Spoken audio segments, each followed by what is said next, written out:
On the morning of 5th January 2017, a series of strange but significant events started to unfold in Bangladesh. High-ranking officers of the military intelligence, known as DGFI, called up the chairman, vice chairman and managing director of Islami Bank Bangladesh Limited, the country's largest private bank. Soon, all three of them were picked up from their houses by the armed DGFI convoy and brought to Dhaka cantonment. Surrounded by armed military personnel, the bankers were presented with resignation letters. They were asked to sign them. They were told it was a direct order from the Prime Minister, which they could not refuse. Many people in Bangladesh picked up by the DGFI never returned home. They disappeared forever. So, the bankers had no choice. A few hours later, a closed-door meeting of the bank's board of directors took place at Radisson Blu, Dhaka Water Garden, a military-owned five-star hotel. Existing directors of the bank were replaced with new ones under the direct supervision of the DGFI operatives. One of Hasina's oligarchs and cronies, S. Alam, became the bank's new owner. Shahabuddin Chupu, earlier appointed as a member of the Anti-Corruption Commission, orchestrated the whole process. Chupu, a highly corrupt official, was further rewarded by being appointed as the President of Bangladesh in 2023. This is how the Bangladeshi government, led by Prime Minister Sheikh Hasina, operates like a mafia by using state machinery. Hasina and her people forcibly seized control of 6 more private banks in the following years. They are Bangladesh Commerce Bank, Al Arafa Islami Bank, First Security Islami Bank, Union Bank, Global Islami Bank, Social Islami Bank. The corruption of Bangladesh has escalated beyond the petty corruption common in developing countries. It reached the level of grand corruption, combined with systematic and well-organised abuse of power and gross human rights violations. The current illegitimate Prime Minister of Bangladesh, Sheikh Hasina, has established multiple kleptocratic mafia networks involving military intelligence, DGFI, police, RAB, civil bureaucracy, crony capitalists, and her family members. In order to enjoy impunity, Sheikh Hasina has seized absolute control of the judiciary, curbed media and free speech, dismantled the parliamentary process, and systematically eroded all democratic institutions. This level of corruption is unprecedented in Bangladesh's recent history. It is only comparable to the corruption between 1972 and 1975 during the rule of Sheikh Mujib, father of Sheikh Hasina. The grand corruption of that time is well documented in global media, including the Far Eastern Economic Review, Washington Post, The Guardian, The Financial Times, Daily Telegraph, and so on. In January 2009, Sheikh Hasina became the Prime Minister of Bangladesh through secret negotiations between the then military-backed unelected government and the hegemonic power India. Since then, she has clung to power through rigged elections, extrajudicial killings, enforced disappearances, and blatant use of the judiciary and administration. Due to her government's widespread corruption, Bangladesh's foreign debt skyrocketed to $99 billion by June 2023, which is a massive 322% increase from the $23.5 billion in June 2009 when she took control. Corruption and thievery lie at the heart of her authoritarian and fascist rule, hidden behind a false narrative of national development. This has led to high inflation and a silent famine in Bangladesh. While Hasina presents the country as an economic success story with mega projects, in reality, these projects essentially serve as conduits for collecting massive commissions and laundering billions of dollars overseas. For instance, Hasina is currently overseeing the construction of a nuclear power plant with Russian collaboration. This project poses a severe environmental risk that endangers a densely populated area. The government has estimated the cost of this 2,400 megawatt nuclear plant to be US $13.34 billion. In contrast, a similar 2,000 megawatt nuclear plant was recently built in Tamil Nadu, India, for US $6.7 billion, half of the Bangladeshi project cost. In another instance, the per kilometre cost of Dhaka-Payara Port Railway is budgeted at 2,500 million Bangladeshi taka. In contrast, similar railways in India cost a maximum of 170 million, and in Pakistan, a maximum of 150 million taka per kilometre. Building a railway usually costs around 230 to 310 million taka, according to global standards. But in Bangladesh, the government is spending 8 to 10 times more than this usual range.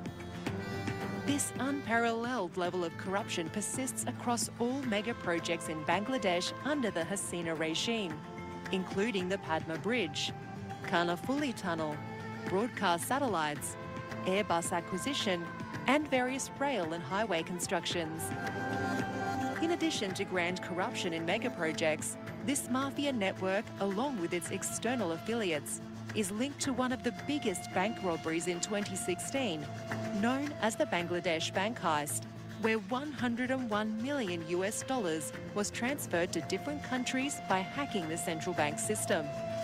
In 2017, they were accused of the Bangladesh bank gold scam, where they tampered with 963 kilograms of gold in the vault of the country's central bank. Then, in September 2023, more than 55 kilos of gold disappeared from a locker in the customs warehouse at Dhaka International Airport. People wonder how thefts like these can happen from supposedly secure places. These incidents and various other major state-supported scams have repeatedly shaken the country's economy. Some of the major financial scams under the Hasina regime that have been reported so far are share market and stock exchange manipulation of $8 billion in 2010 and 2011, Padma Bridge corruption and withdrawal of the World Bank from the project in 2011, Destiny Group scam of over 30 billion Bangladeshi taka in 2012, Hallmark Sonali Bank loan scam of over 43 billion taka in 2012, Bismillah Group scam of 12 billion taka in 2013, Farmers Bank scam of 1.6 billion taka in 2014, Basic Bank scam of over 45 billion taka in 2015, Crescent Group Janata Bank loan scam of over 34 billion taka in 2019, Agrani Bank loan scam of over 1.5 billion taka in 2022. Sheikh Hasina initiated the so-called quick rental power plant scheme, wherein selected cronies received government approval and funding to establish small-capacity electricity plants at exorbitant costs without international tender.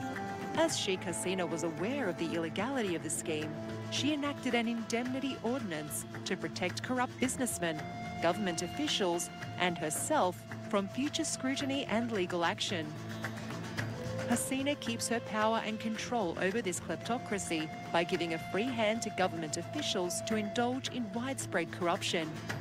Civil and military bureaucrats are rewarded with promotions, high salaries, luxury houses, and expensive cars.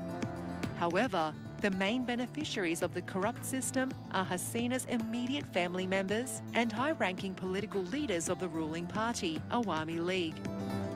Among the oligarchs in the nexus, the influential advisor to the fascist Prime Minister Salman F. Rahman, crony capitalist S. Alam, Aziz Khan, and Ahmed Akbar Sobhan are notable.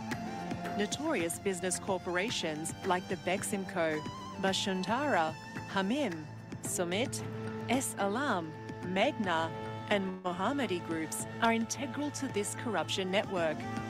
Sheikh Hasina runs her family like a mafia queen. Her son, Sajib Wajed Joy, daughter, Saima Wajed Patul, sister Sheikh Rehana, and nephew, Redwan Bobi Mujib, are important linchpins in the network to plunder national wealth. Other members of the Sheikh family involved in the corruption are Sheikh Halal, Sheikh Selim, Sheikh Fazle Taposh, Abul Hasnat, Nixon Chowdhury, Sheikh Fazle Shams Parash, and Tariq Ahmed Siddiqui. Sheikh Hasina and her associates hide the looted money by investing in properties worldwide, saving in Swiss banks and laundering them to other tax haven countries. They have accumulated billions of dollars in locations such as Dubai, Cyprus, the West Indies, Haiti, India, China and Russia. Corrupt Awami League political leaders, police, army officers and government officials have invested in properties in countries like the US, Canada, UK, Australia, Malaysia and Singapore. The Washington-based organisation Global Financial Integrity revealed that an estimated $8.27 billion per year was illegally transferred from Bangladesh between 2009 and 2018. This fact is substantiated by the 2021 annual report of the Swiss National Bank and a report from the US Tax Justice Network. The systematic corruption of Hasina, her family members, and the members of her mafia gang extends beyond the domestic borders, posing a threat to global security. It is now crucial for the world to focus on addressing and combating this grand corruption, aided and backed by the governments of India, China, and Russia. Measures such as enforcing the Global Magnitsky Act, visa sanctions, and trade sanctions are crucial to curb this grand corruption in Bangladesh and prevent the spread of kleptocracy in the region. Sheikh Hasina is now in the process of prolonging her kleptocratic rule for 5 more years by conducting another farcical one-party election scheduled for 7th January 2024. It is the responsibility of the democratic world to stop Sheikh Hasina and bring her entire coterie to justice according to international law.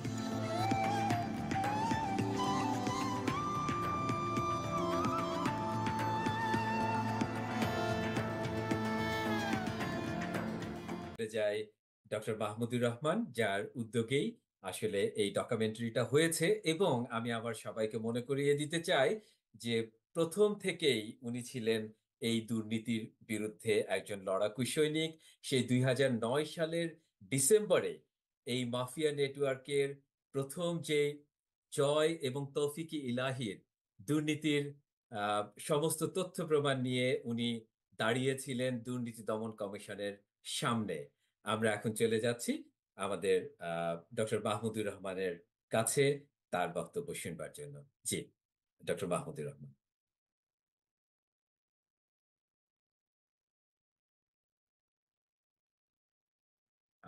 আপনাকে unmute করতে হবে। জি জি, please. বিসমিল্লাহির রহমানির রহিম। আসসালামু আলাইকুম। প্রথমেই বলি যে দুর্নীতির চিত্র বাংলাদেশে আমরা খুবই সংক্ষেপে প্রধানত বিদেশিদের জন্য করবার জন্যই, তাদের কাছে দেওয়ার জন্যই কিন্তু ইংরেজিতে করেছে। এই প্রশ্নটা একজন বলেছেন যে তিনি বিদেশিদের জানাতে চান, সুতরাং ওটা দিয়ে আমার বক্তব্য শুরু করছি যে এটা ইংরেজিতে করার প্রধান উদ্দেশ্য ছিল যাতে খুব সহজে আপনারা যারা যারা যে সমস্ত ফরেন বিভিন্ন সংগঠন কিংবা স্টেটকে দিতে চান তাদেরকে এটা দিলে পরে তারা খুব সহজে বুঝতে পারবে। এবং আপনারা দেখেছেন যে আমরা খুব সংক্ষিপ্ত ভাবে করার চেষ্টা করেছি। আমার মনে হয় 12 মিনিটের বোধ হয় আমাদের পুরো ডকুমেন্টারিটা 12 মিনিট, এবং আমরা সংক্ষিপ্ত রেখেছি যাতে তারা মোটামুটি বুলেট পয়েন্ট গুলো পেয়ে যান এবং খুব দীর্ঘ করে তাদের ধৈর্যের ব্যাঘাত না হয়। তো বাংলাদেশের দুর্নীতির চিত্রটা বোঝার জন্য একটি ঘটনা বলাই যথেষ্ট। সেই ঘটনাটা আর কিছুই না যে বাংলাদেশের বর্তমান রাষ্ট্রপতি কে। এটা যদি আমরা একটু চিন্তা করি তাহলেই আর বাংলাদেশে এটা কি গ্র্যান্ড দুর্নীতি না গ্র্যান্ডের থেকে ক্রস করে অন্য কোনো শব্দে চলে গেছে কিনা আমি জানি না। বাংলাদেশের রাষ্ট্রপতির নাম হচ্ছে শাহাবুদ্দিন চুপ্পু। এই শাহাবুদ্দিন চুপ্পু কে?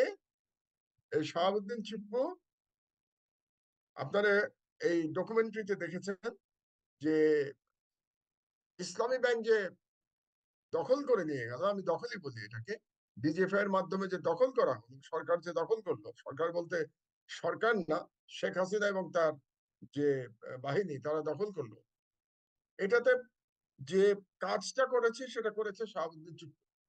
এবং শাহাবুদ্দিন চুপ্পু এই দখলের পরে হাসিনার তরফ থেকে এই ব্যাংকের ডাইরেক্টর হিসেবে ছিল, তাকে ডাইরেক্টর হিসেবে নিয়োগ দেওয়া হয়েছে এই ব্যাংকে।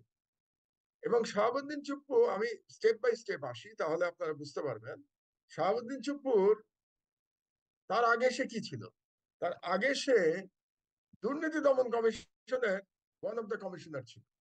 এই জিনিসগুলো বাংলাদেশের অনেকেই জানে না, আর জানলেও হয় কি, যে কথাটা আমি বারে বারে বলি, বাঙালি মুসলমানের স্মৃতিশক্তি বড় দুর্বল, তারা মনে রাখে না। এই শাহাবুদ্দিন চুপ্পু যখন দুর্নীতি দমনের কমিশনার ছিল, তার প্রধান কাজ ছিল কি জানেন? তার কাজ ছিল টাকা, ঘুষের টাকা জোগাড় করা। তাকে শেখ হাসিনা দায়িত্ব দিয়েছিল দুর্নীতির মামলা যাদের নামে হবে তাদের কাছ থেকে টাকা পয়সা নিয়ে শেয়ার করার জন্য। প্রথম প্রধান দায়িত্ব ছিল এই শাহাবুদ্দিন চুপ্পুর। এবং শাহাবুদ্দিন চুপ্পুর সাথে আর দুজন লোক এই কাজে জড়িত থাকতো। একজন হচ্ছে বাংলাদেশের বর্তমান আইনমন্ত্রী আনিসুল হক, কারণ আনিসুল হক তখন সরকারের তরফ থেকে মামলা টামলা দেখতো, দুদকের মামলা। আর একটা তৃতীয় ব্যক্তি ছিল, তিনি হলেন আনিসুল হকের অ্যাসিস্ট্যান্ট, তার নাম হলো অ্যাডভোকেট মোশাররফ হোসেন কাজী। সে এখনো দুদকের আইন।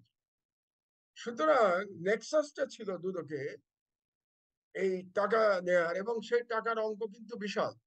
লোককে ব্ল্যাকমেইল করা হতো, বলা হতো আপনার নামে মামলা দেওয়া হবে, তারা টাকা দিয়ে দেন।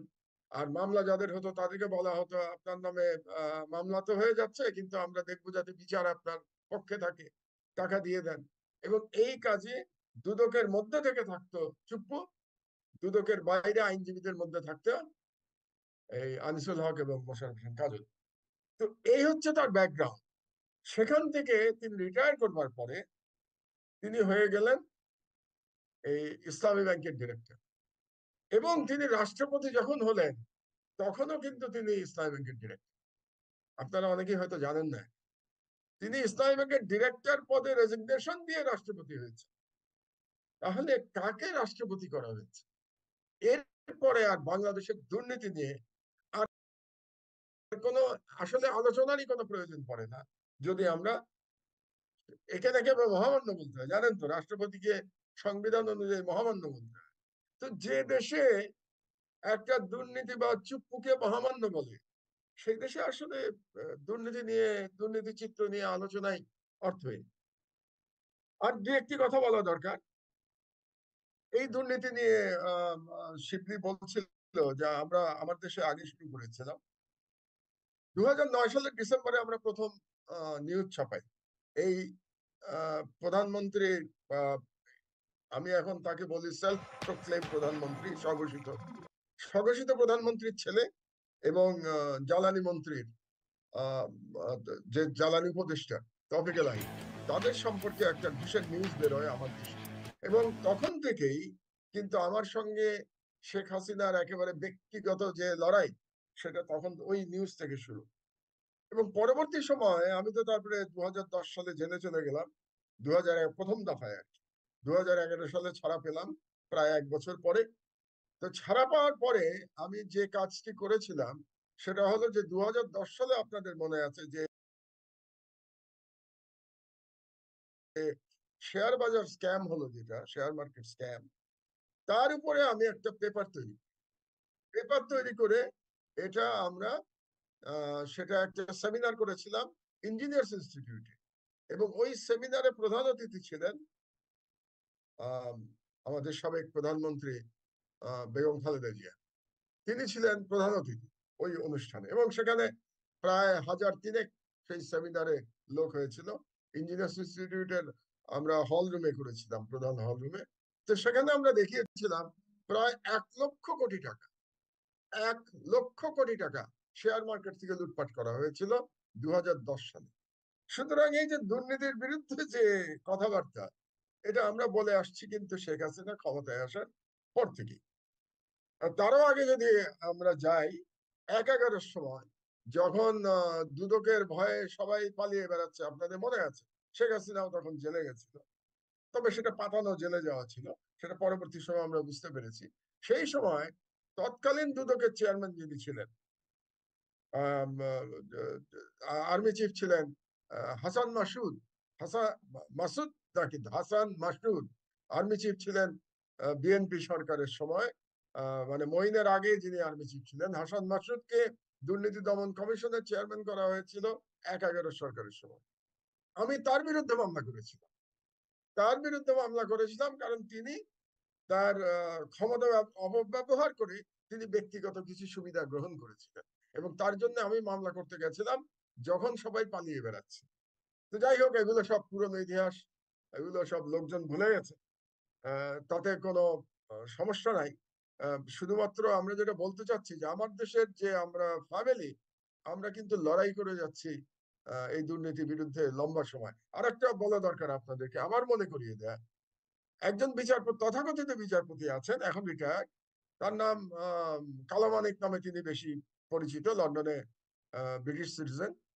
তো তার বিরুদ্ধে 17 দফার, আমি ইমপিচমেন্টের জন্য, এখানে একজন ব্যারিস্টার সাহেব আমাদের আছেন, ইকবাল সাহেব, তিনি বুঝবেন যে তার নামে 17 দফার একটি ইমপিচমেন্ট আমি অ্যাপিল করেছিলাম রাষ্ট্রপতির কাছে, এবং এটা নিয়ে আমি প্রধান বিচারপতির কাছে গেছিলাম এবং রাষ্ট্রপতির কাছে গেছিলাম। আমার মনে আছে রাষ্ট্রপতির কাছে যখন ফরমাল আমার অ্যাপিলটা নিয়ে যাওয়া হলো, সেটা নিয়ে গেছিল অলিউল্লাহ রহমান, এবং সেই সময় রাষ্ট্রপতির যিনি মিলিটারি সেক্রেটারি ছিলেন, তার সাথে কথা বলে আমি নোমানের জন্য অ্যাপয়েন্টমেন্ট করেছিলাম।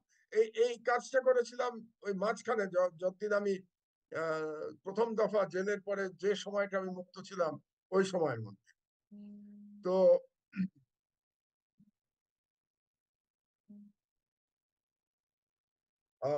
সুতরাং আমরা এই শেখ হাসিনার দুর্নীতির বিরুদ্ধে, একজন বলেছেন এখানে যে আমরা শুধু আর্থিক না, ও একজন প্রফেসর সাহেব বলেছেন যে অন্য সেক্টরেও কিন্তু আমরা বলেছি, বিচার বিভাগের দুর্নীতি নিয়ে কথা বলেছি, সব বিভাগের দুর্নীতি নিয়ে আমরা কথা বলেছি। তো সাফির মাধ্যমে আমরা এখন যেটা করতে চাচ্ছি যে আমরা এই ধরনের ডকুমেন্টারি তৈরি করতে চাচ্ছি বর্তমানের জন্য এবং ভবিষ্যতের জন্য। এটা আমাদের দ্বিতীয় ডকুমেন্টারি। এর আগেরটা ছিল মানবাধিকার লঙ্ঘনের উপরে, সেটা যথেষ্ট সাড়া ফেলেছিল। এবার আমরা করলাম দুর্নীতির উপরে, কারণ আমরা মনে করি যে এই ডকুমেন্টারি গুলো, এগুলো বিদেশে যে আমরা ন্যারেটিভ তৈরি করব বাংলাদেশ সম্পর্কে, সেই ন্যারেটিভ তৈরিতে কাজ দেবে। কারণ রাজনীতিবিদরা যেগুলো করছেন, যেগুলো জামাত বাইরে করেছে, বিএনপি করছে, কিন্তু তাদের এই ধরনের প্রোডাকশন তাদের মধ্যে কম, আমি দেখতে পাই না যে এই ধরনের প্রোডাকশন তারা করেছেন, এরকম খুব একটা আমি দেখি নাই। তো এই কাজটাই আমরা অ্যাজ এ থিঙ্ক ট্যাঙ্ক আমরা করবার চেষ্টা করছি, একেবারেই রাজনীতির বাইরে প্রফেশনালি আমরা করবার চেষ্টা করছি। এবং এখানে যারা যারা জড়িত ছিলেন এটা তৈরি করবার ব্যাপারে, তারা কেউই কোনো রাজনৈতিক দলের সঙ্গে সম্পৃক্ত নন, এবং প্রত্যেকেই প্রফেশনাল। তো আমার কথাটা হলো, যেটা আমাদের প্রত্যেকের প্রশ্ন করা উচিত, যে এত বড় দুর্নীতি, মানে গ্র্যান্ড করাপশন যেটাকে বলছি আমরা, এত বড় দুর্নীতি এত বছর ধরে এরা কিভাবে করে যাচ্ছে? কেন সেখানে কোনো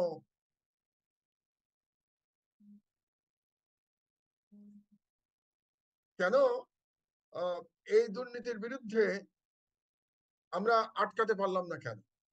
এর প্রথম আমি যাদেরকে দায়ী করব, সেটা হলো প্রধানত আমি দায়ী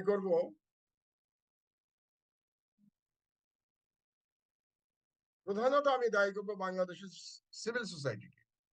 আপনারা খেয়াল করুন, গত 15 বছর ধরে আমাদের সিভিল সোসাইটি কোথায়? তারা নিশ্চুপ, তাদের আওয়াজ আপনারা শুনবেন না। এবং সিভিল সোসাইটি এক অর্থে একটা দুর্নীতিবাজ সরকারকে তারা সহযোগিতা প্রদান করেছে। যেমন আমি যদি টিআইবিরও কাজ দেখি বাংলাদেশের, সেই টিআইবির কাজের মধ্যেও কিন্তু আমি কোনো ফেয়ারনেস দেখতে পাই না, বরং টিআইবি কে আমি দেখতে পাই যে তারা এক অর্থে শেখ হাসিনাকে সহায়তা করে গেছে। যেমন এই বছরের আমি টিআইবির রিপোর্ট দেখছিলাম, এই বছরের টিআইবি রিপোর্ট অনুযায়ী সাউথ এশিয়াতে Bangladesh second most corrupt country. Most corrupt country তারা বলেছে আফগানিস্তান, টিআইবি রিপোর্ট। আর টিআইবি তো না, টিআই রিপোর্ট, টিআইবি তে তো বাংলাদেশ পায়, আর বাংলাদেশকে বলছে সেকেন্ড মোস্ট করাপ্ট কান্ট্রি। বাংলাদেশের একটা পরে আর একটা দেশ, অন্য এশিয়ান না, তারপরে হচ্ছে আফগানিস্তান। আমি একেবারেই এর সাথে একমত নয়, কারণ আফগানিস্তানে এখন যে সরকার, সেই সরকার বাংলাদেশি সরকারের থেকে অনেক অনিশ্চয়। কারণ আপনারা দেখবেন পত্রপত্রিকায় যে আফগানিস্তানের এই সরকার আসার পরে, মানে বিদেশি দখলদার মুক্ত হওয়ার পরে যে তালেবান সরকার এসছে, তারা আসার পরে আফগানিস্তানের ইকোনমি কিন্তু ইমপ্রুভ করেছে। এবং আরেকটা বড় কথা যেটা আফগানিস্তান সম্পর্কে বলা হয় অনেক সময়, যে এখানে ড্রাগ উৎপন্ন হয়। যে ড্রাগ, মানে পপি পপি সিডের জন্য আফগানিস্তান খুব খ্যাত ছিল, যে প্রচুর প্রচুর পপি উৎপাদন হয়, সেটা কিন্তু আফগানরা বন্ধ করে দিয়েছে। কাজে সেই অর্থে আফগানিস্তান এখন অনেক এগিয়ে গেছে দুর্নীতি দমন। বাংলাদেশ যদি প্রকৃত চিত্র আসতো বাংলাদেশের, এবং টিআইবি যদি সত্যি সত্যি কাজ করত, তাহলে বাংলাদেশ এই মুহূর্তে পৃথিবীর সব থেকে নিকৃষ্ট, সব থেকে দুর্নীতি পরায়ণ রাষ্ট্র হওয়ার কথা। কিন্তু সব থেকে হচ্ছে না, কারণ টিআইবি এক অর্থে এই সরকারকে সহযোগিতা করছে। এবং বাংলাদেশে যেহেতু সিভিল সোসাইটি চুপ করে আছে, সিভিল সোসাইটি চুপ করে থাকার কারণেই আজকে এই এই এই সরকার এত বছর টিকতে পেরেছে এবং এই ধরনের দুর্নীতি তারা চালাতে পেরেছে। তো দুর্নীতি প্রসঙ্গে আরেকটা কথা একটু বলা দরকার। সেটা হলো যে একটু আগে একজন বলছিলেন পিকে হালদারের কথা, যে 1500 কোটি টাকা, এটা সম্ভবত জিয়া জিয়া বলছিল 1500 কোটি টাকা সে একা নিয়ে, কত কত হাজার কোটি টাকা সে একা নিয়ে গেছে। কিন্তু আরেকটি কথা জিয়া বলেনি, যে পিকে হালদার ভারতীয় কর্তৃপক্ষের কাছে বলেছেন যে যে টাকাটা সে নিয়ে গেছে তার মধ্যে 1500 কোটি টাকা, 1500 crores, সে জয়কে ঘুষ দিয়েছে, সজীব ওয়াজেদ জয়কে ঘুষ দিয়েছে। এটা ভারতীয় কর্তৃপক্ষের কাছে পিকে হালদারের জবানবন্দিতে সে বলেছে। তো তাহলে 1500 কোটি টাকা যদি শুধু পিকে হালদার সজীব জয়কে ঘুষ দিয়ে থাকে, তাহলে টোটাল মানে দুর্নীতির পরিমাণ আপনারা চিন্তা করলে অবাক হয়ে যেতে হয়। আরেকটি কথা এরা বলার চেষ্টা করে, যে জিয়া যে প্রসঙ্গটা তুলেছিল যে বিএনপি আমলেও দুর্নীতি হতো, এখনো দুর্নীতি হয়। তো পার্থক্যটা হলো দুটো। একটা হলো যে এই যে একটা ক্ষেত্রে যে পিকে হালদার 1500 কোটি টাকা দিয়েছে একটা ইয়েতে, একটা দুর্নীতিতে, সজীব জয়কে। পুরো বিএনপির 5 বছরে 1500 কোটি টাকা দুর্নীতি হয় নাই, এটা আমি গ্যারান্টি দিয়ে বলে দিই।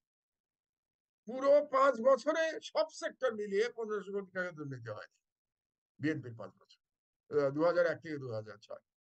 সুতরাং যারা বলতে চান যে বিএনপি আমলে দুর্নীতি হয়েছে এখন হলে অসুবিধা কি, তারা আসলে দুর্নীতিকে জাস্টিফাই করছে।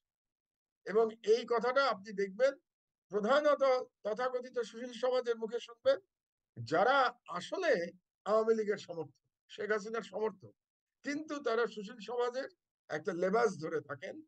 তারাই বলার চেষ্টা করেন যে দুর্নীতি সব আমলেই হয়, 2001 সালে খাম্বা দুর্নীতি হয়েছে, কিংবা হাওয়া ভবনের দুর্নীতি হয়েছে, এই ধরনের বলে তারা এটাকে জাস্টিফাই করার চেষ্টা করেন।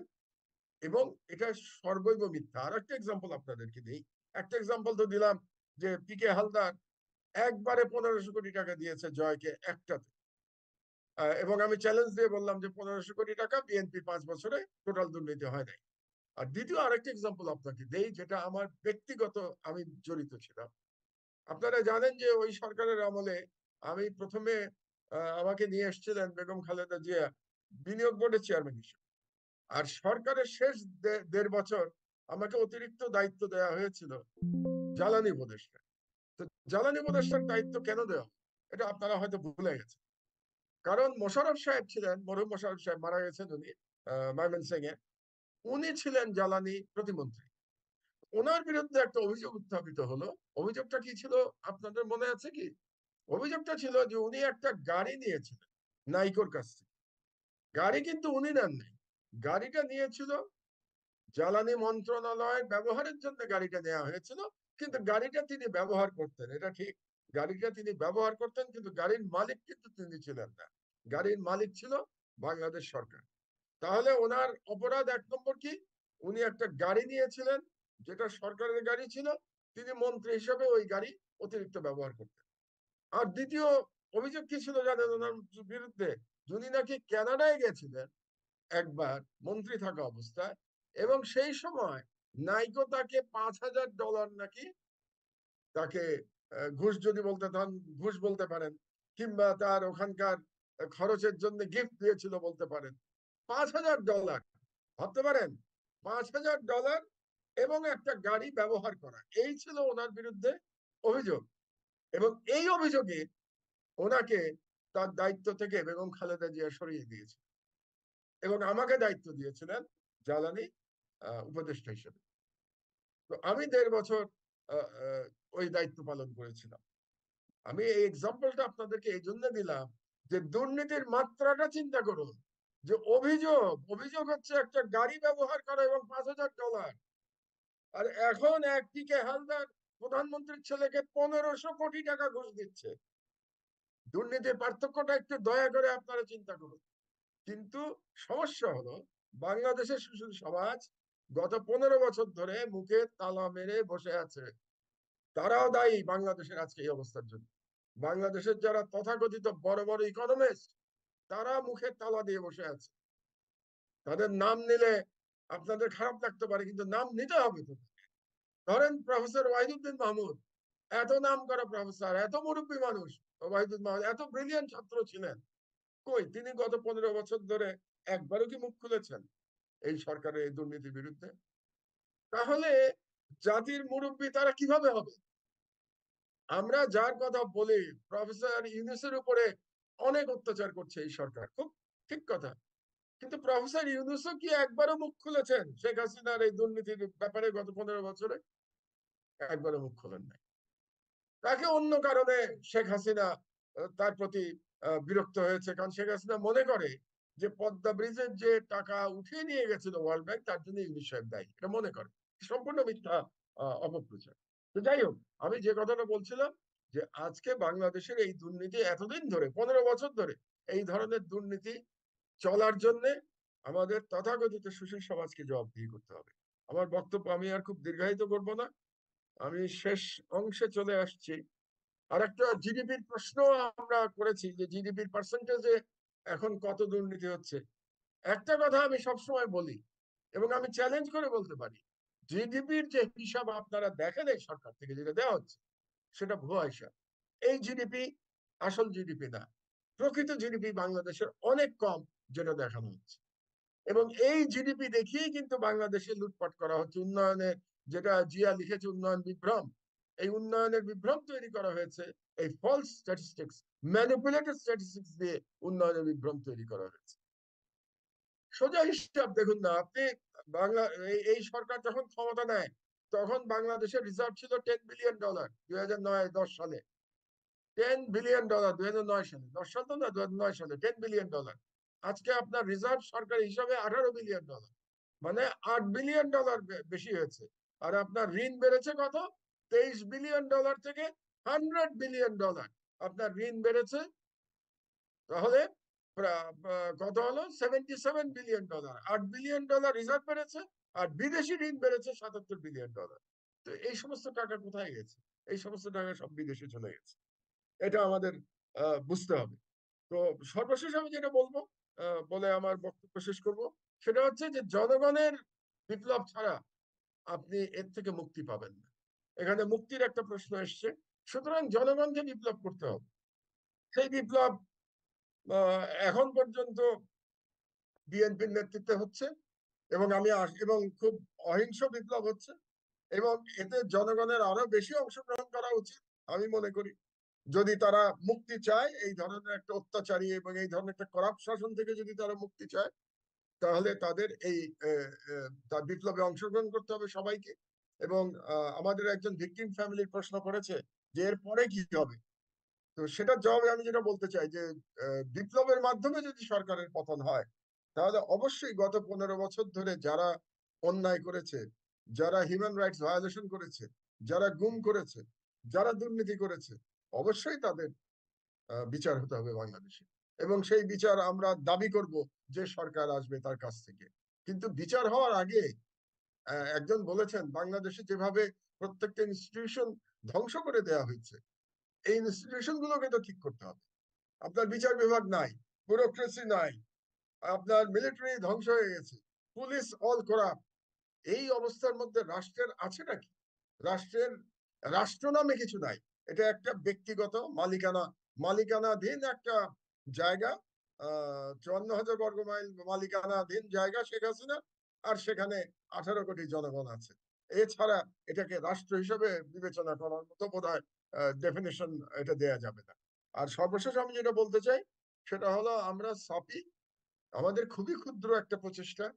আমরা আমাদের প্রতিষ্ঠানের বয়স ১.৫ বছরও এখনো হয় নাই, ১ বছর থেকে কয়েক মাস বেশি।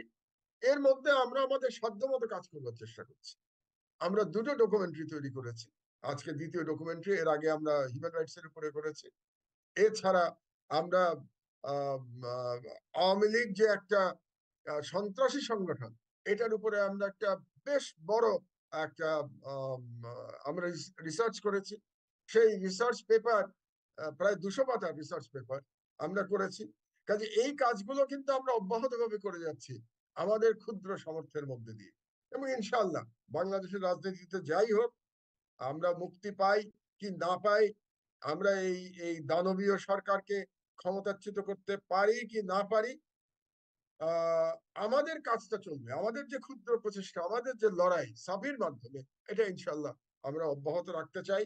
আপনারা সহযোগিতা করবেন, যেমন এখন অনেকেই বিভিন্ন তথ্য দিয়ে আমাদেরকে সহযোগিতা করেন, এবং এই সমস্ত অনুষ্ঠানে আপনারা যখন আসেন আমরা অনুপ্রাণিত বোধ করি।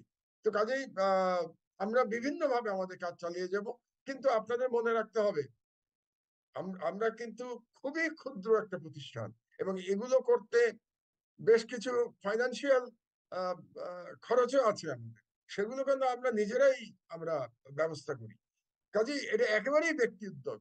কাজে ব্যক্তি উদ্যোগের একটা সীমা আছে, সেই সীমার মধ্যে থেকে আমরা চেষ্টা করছি আমাদের দায়িত্ব পালন করে যাওয়ার জন্য, এবং আমরা বাংলাদেশকে একটি প্রকৃত অর্থে একটি গণতান্ত্রিক এবং একটি করাপশন ফ্রি রাষ্ট্র হিসেবে দেখতে চাই। আল্লাহ হাফেজ। বাংলাদেশ জিন্দাবাদ।